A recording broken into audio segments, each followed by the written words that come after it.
Nesta última videoaula, nós vamos resgatar os principais tópicos abordados nas semanas anteriores. Vamos iniciar a nossa revisão, então, resgatando o conceito de língua. Na nossa primeira videoaula, nós vimos que o conceito de língua pode, por um lado, estar fundamentado na suposição de que existe um sistema linguístico uniforme e único, pensado de forma homogênea, e que, por outro lado, pode estar fundamentado na aceitação de que existe, na verdade, um conjunto de variedades linguísticas no âmbito de uma realidade naturalmente heterogênea. Esse conceito de língua constitutivamente heterogênea foi o adotado como base para as discussões realizadas nesta disciplina. Por isso, foi preciso considerar a existência de diferentes normas no interior dessa realidade linguística heterogênea. E assim nós conhecemos os conceitos de norma normal e norma normativa. A norma normal corresponde a um conjunto de fenômenos recorrentes no uso que os falantes de uma determinada comunidade de fala fazem de sua língua. No caso do português brasileiro, nós reconhecemos a existência de um conjunto de normas normais, dentre as quais estão as normas cultas. Por sua vez, a norma normativa corresponde ao resultado de um esforço de homogeneização dessa natureza heterogênea das línguas a partir da construção de um padrão capaz de prescrever comportamentos mais adequados e esperados em determinadas práticas discursivas, especialmente aquelas voltadas à escrita mais monitorada. Dessa forma, a norma padrão foi fixada no Brasil, como nós vimos, como construto teórico, a partir de um critério extremamente conservador, anacrônico e artificial, o que colaborou decisivamente para o fracasso de sua implementação no nosso país. Nesse contexto, nós vimos, então, que o ensino da língua portuguesa deve basear-se num conjunto de pedagogias diversas, mas integradas. E é nesse conjunto que deve haver espaço para a gramática e para a variação linguística, de modo a viabilizar o combate ao preconceito linguístico por meio do estudo e do conhecimento da nossa própria língua. Esse estudo, no caso da nossa disciplina, começou por meio de um passeio descritivo, a partir das classes de palavras. Conhecemos então as propriedades gramaticais, semânticas e textuais dos pronomes, dos verbos, dos artigos, dos substantivos, dos adjetivos e dos advérbios e das preposições. De um modo geral, foi possível perceber que as palavras são polifuncionais e que essa polifuncionalidade nos libera da obrigatoriedade de termos uma palavra específica e uma construção sintática específica para cada função.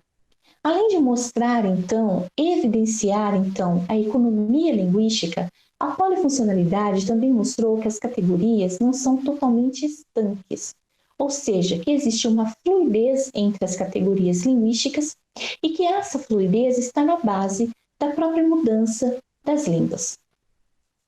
No português brasileiro, a classe dos pronomes permitiu que nós enxergássemos exatamente esse fator, já que ela passa por uma grande reestruturação, ou seja, por um grande processo de mudança.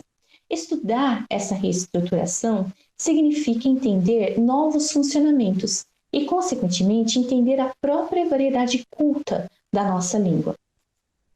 Em relação aos verbos, nós os identificamos como a classe que dispõe de um radical e de morfemas sufixais específicos. Nós vimos também que eles podem aparecer sozinhos, e nesse caso são denominados verbos plenos, ou acompanhados de outros verbos que são denominados auxiliares. Em relação à transitividade, definida como a propriedade de seleção de termos da sentença pelo verbo, nós podemos constatar que, como organizadora da sentença, essa propriedade verbal não poderia ser algo simples.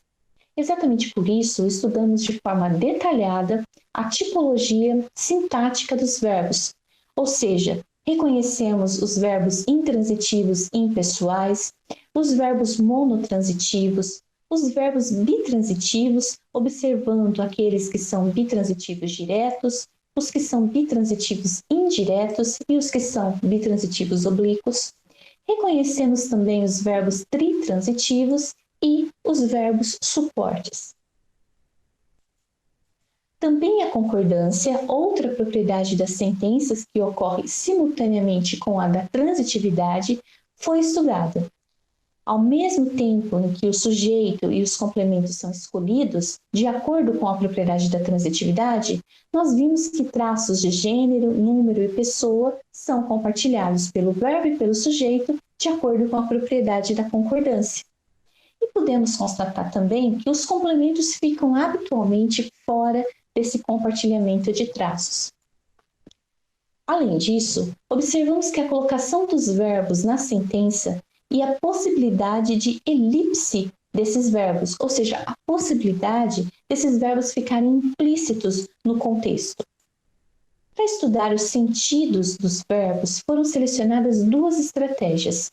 A primeira voltada às correlações entre tipologia sintática, baseada na transitividade, e tipologia semântica.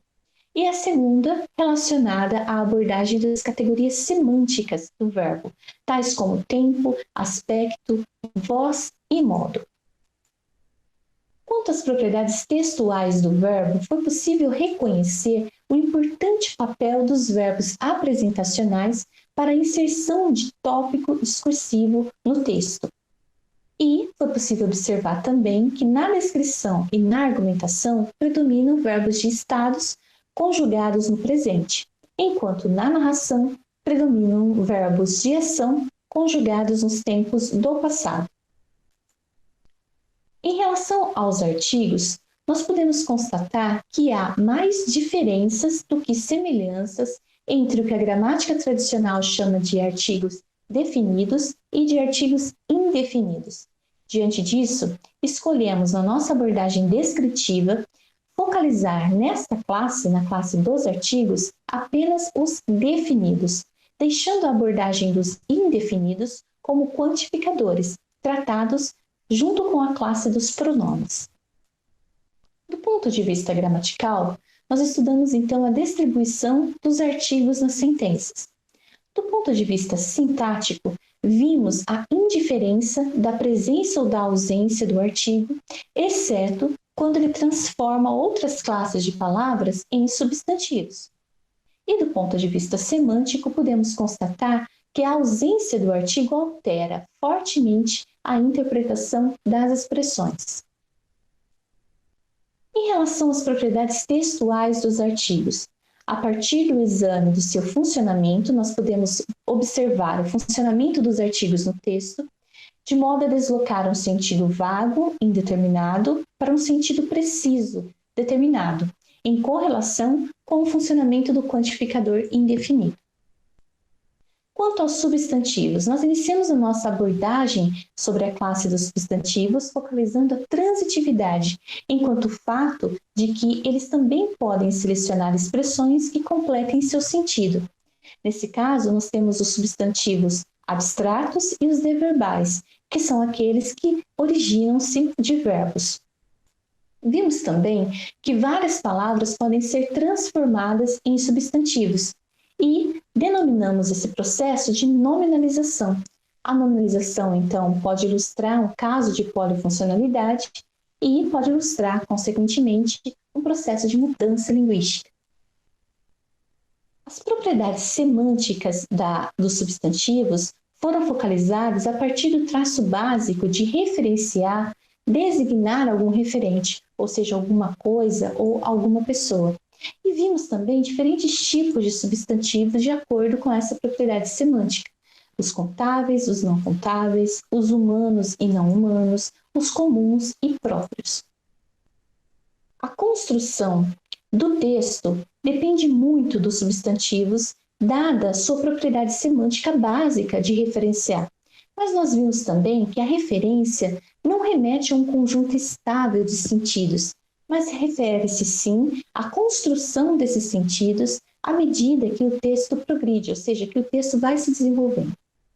Em relação aos adjetivos, mais especificamente às suas propriedades gramaticais, nós procuramos destacar suas distinções em relação aos substantivos, mas reconhecendo que, tal como os verbos e tal como alguns substantivos, também os adjetivos dispõem da propriedade de transitividade.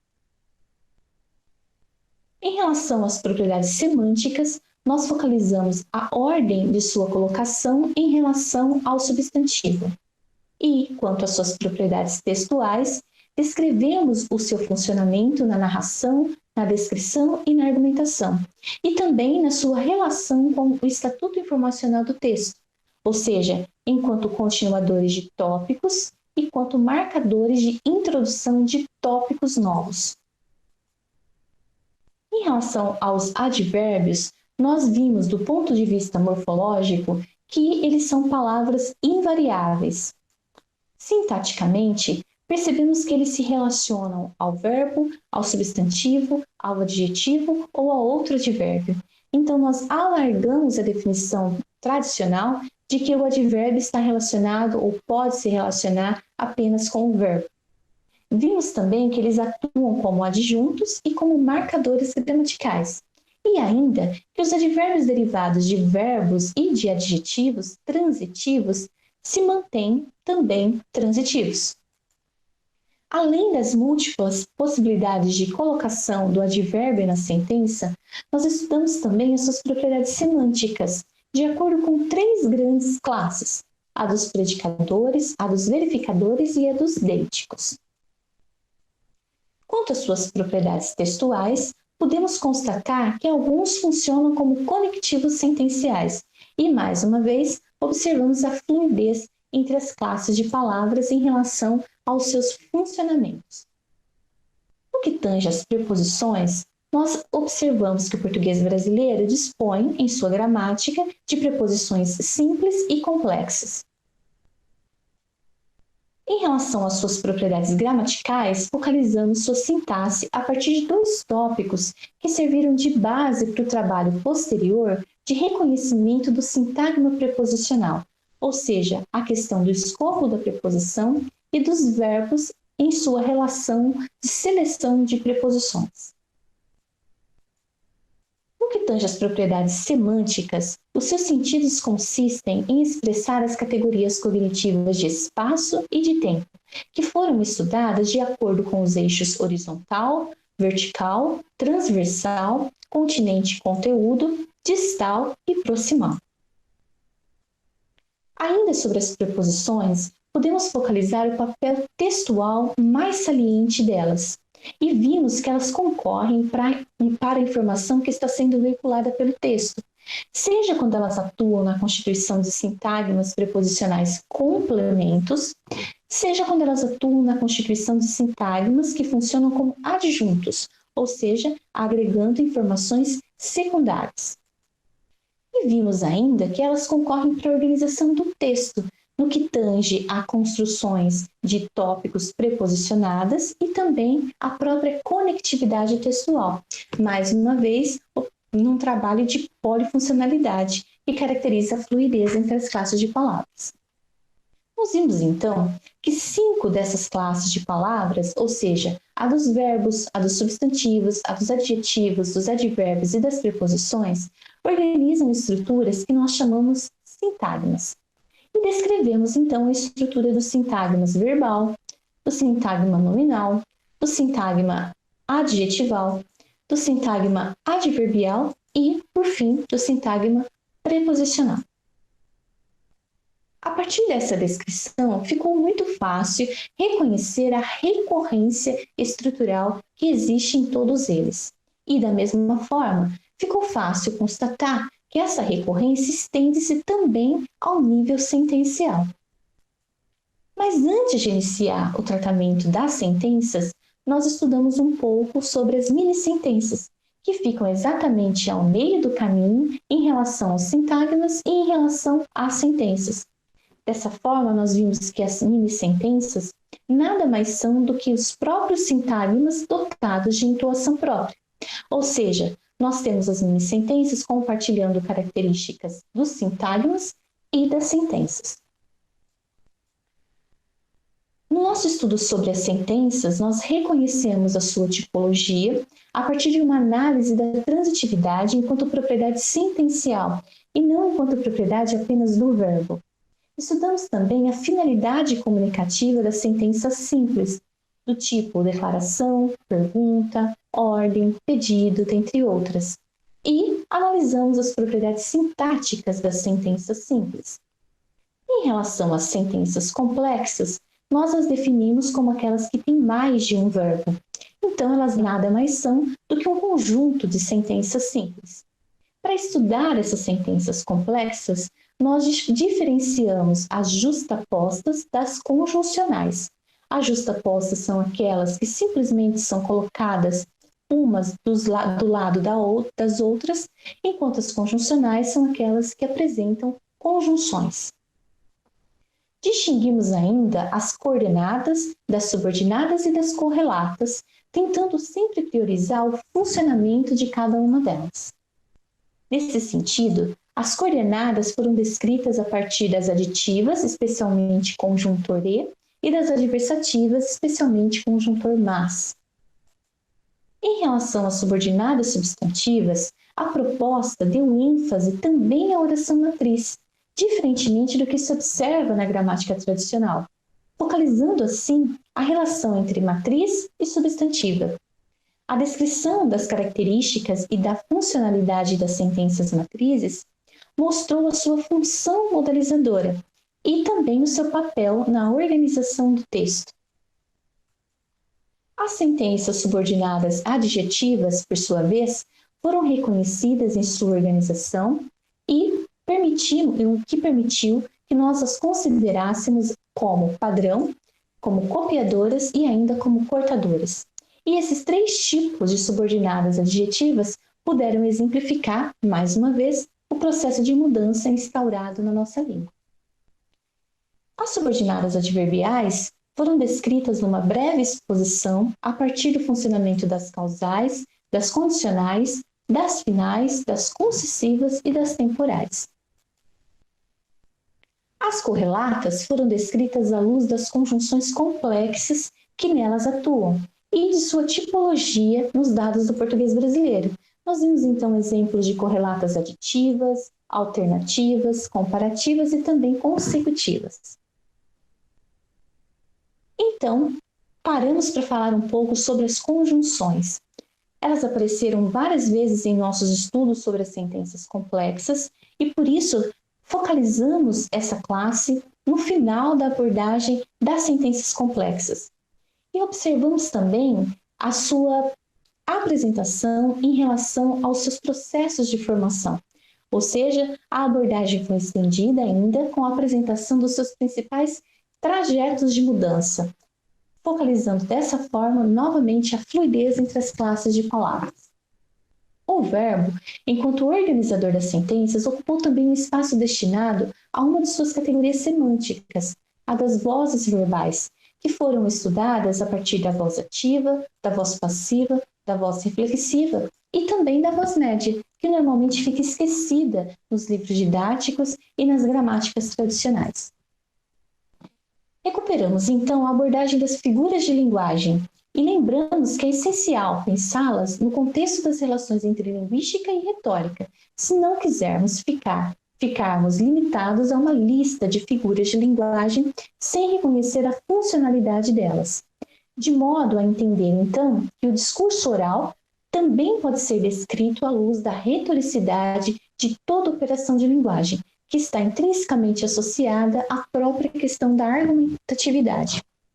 Por fim, estudamos a produção e a interpretação textual numa relação entre a escrita, a reescrita e a análise linguística. Esse estudo permitiu desenvolvermos uma abordagem das práticas de escrita e reescrita partindo de um entendimento de escrita como processo e como prática social, em que distinguimos correção e revisão a partir de um entendimento do erro como uma pista essencial para a construção de um texto bem escrito. Entendemos, então, que os critérios usados para definir textos bem escritos variam com o tempo, com os espaços, com os lugares e também com os gêneros. Eles são, então, mais amplos do que aqueles que prescrevem o que é certo e o que é errado a partir de uma norma padrão. As propostas de atividade de escrita e reescrita nesse âmbito da produção textual e da interpretação textual surgiram para exemplificar uma prática em que a gramática é usada como ferramenta para a condução de um bom trabalho com a escrita. Seja esse o trabalho do professor, seja esse o trabalho de qualquer sujeito que se coloca a escrever.